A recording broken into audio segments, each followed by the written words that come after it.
League نون کے رہنما دانیال عزیز supreme court کے باہر میڈیا سے گفتگو کر رہے ہیں۔ تمام جو یورپین یونین کے ممالک ہیں ان میں سے پیسے جمع کر کے، امریکہ میں سے پیسے جمع کر کے، اور اس میں واضح طور پر یہ بتایا ہوا ہے کہ یہ پیسے ہم پی ٹی آئی پاکستان کو بھیج رہے ہیں، دفتر چلانے کے لیے کئی جگہ پہ لکھا ہوا ہے، کیمپین فنڈز کے لیے کئی جگہ پہ لکھا ہوا ہے، اور مختلف اور جو ضروریات ہیں پی ٹی آئی پاکستان کی جماعت کو چلانے کے لیے، ان کی کیمپین کرنے کے لیے، وہ وہاں پر درج ہے۔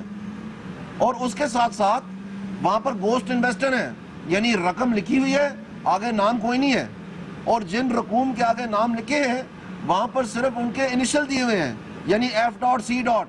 یا عزرا یا کاشف یا مختلف قسم کے انڈین نام بھی ہیں، اس میں مختلف قسم کے اور مذہب سے جو ظاہر کرتے ہیں وہ نام بھی ہیں۔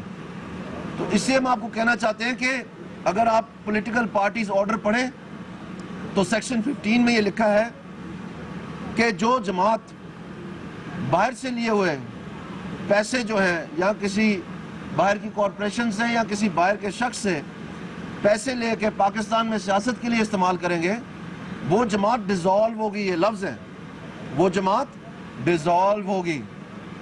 اور یہاں پر چونکہ عمران خان صاحب کو یہ اچھی طرح معلوم ہے، اور انہی کے جو جماعت کے بانی رکن اکبر بابر صاحب نے ان کے خلاف درخواست دی ہے، جو خود ان معاملات کے ساتھ ڈیل کر رہے تھے، اور ان کو یہ عینی شاہد ہے اس بات کے کہ وہ پیسے جو آئے پاکستان میں وہ کس طرح استعمال ہوئے۔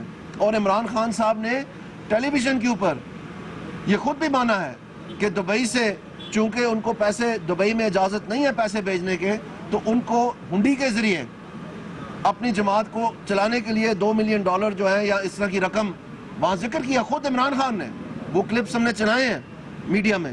اب ان کی جان پھنس گئی ہے اس عدالت میں، اور حیرانگی کی بات یہ ہے کہ جو بار بار عدالتوں کی اور اداروں کی پاسداری کی، ان کو مستحکم کرنے کی جو بظاہر ایک پاکستان میں مہم چلائے رکھے ہیں، جو بظاہر ایک کرپشن کے خلاف جعلی الزامات لگا کر کے، بے بنیاد اور بغیر ثبوت کے الزامات لگا کے اپنی سیاست چمکانے کی تگ و دو میں لگے ہوئے ہیں، اور مختلف اداروں کو اپنے جلسوں کے ذریعے، کبھی لاک ڈاؤن کے ذریعے متاثر کرنے کی کوشش کر رہے ہیں۔ آج الیکشن کمیشن آف پاکستان میں آخرکار ان کے خلاف کنٹیمپٹ کا نوٹس ایشو ہو گیا ہے۔ اس کی وجہ یہ ہے کہ ماضی کی جو تاریخ ہوئی تھی اس کیس میں، اس میں انہوں نے انکنڈیشنل اپالوجی مانگی تھی، معافی مانگی تھی عدالت سے کہ جو الزام ہم نے لگائے ہیں یہ الزام غلط ہیں اور ہم ان کو وڈرا کرتے ہیں۔ ان میں ایک مسلم لیگ نون کے اوپر بھی الزام تھا کہ یہ پاسداری کرتے ہیں اس کیس کی۔ عمران خان، ہم آپ سے پوچھتے ہیں، سنیں غور سے کان کھول کے، جو آپ سوال ہمیشہ پوچھتے چلے آئے ہیں کہ اگر آپ نے چوری نہیں کی ہے عمران خان تو اب گھبرانا نہیں ہے، اب آپ نے تلاشی دینی ہے، یہاں پر بلائے اپنے جو لوگ یہ بات کرتے تھے ٹی وی کے اوپر۔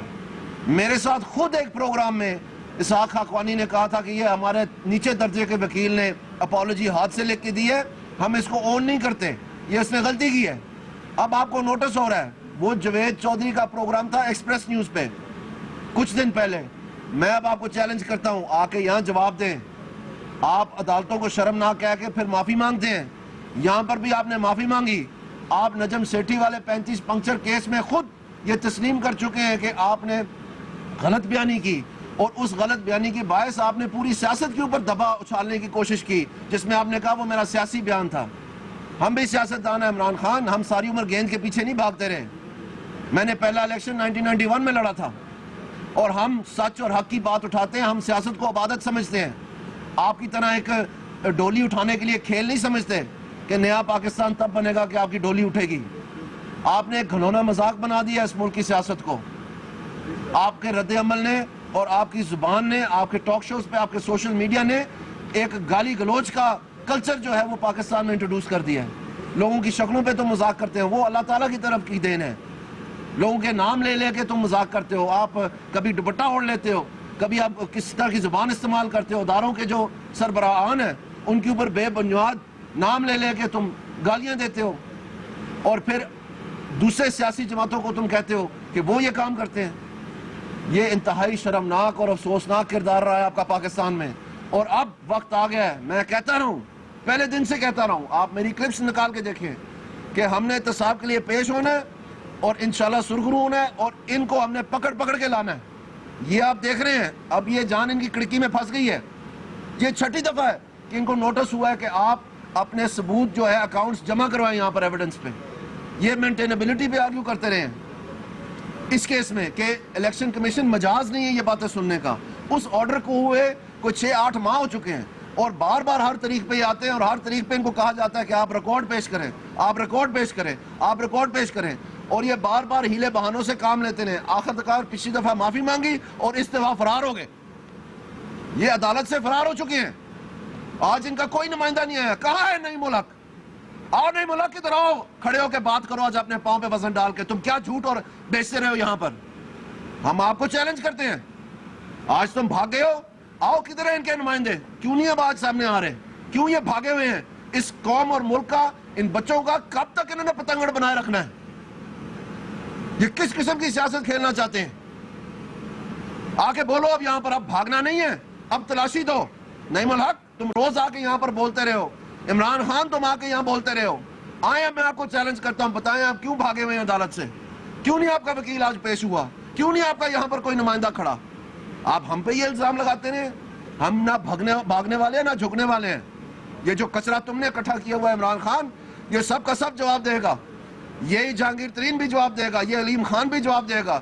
یہ جتنوں کہ تم عیش و آرام کا فائدہ اٹھا رہے ہو اور تمہارا دماغ سن ہو گیا ہے, وہ آنکھیں تمہاری ہم کھول دیں گے اور کان بھی کھول دیں گے. سن لو اور تیاری کر کے آؤ. یہاں پر تمہارا ٹائم آ رہا ہے, ادھر تم نے جواب دینا ہے, اور انشاءاللہ تعالیٰ سپریم کورٹ میں بھی تم نے جواب دینا ہے.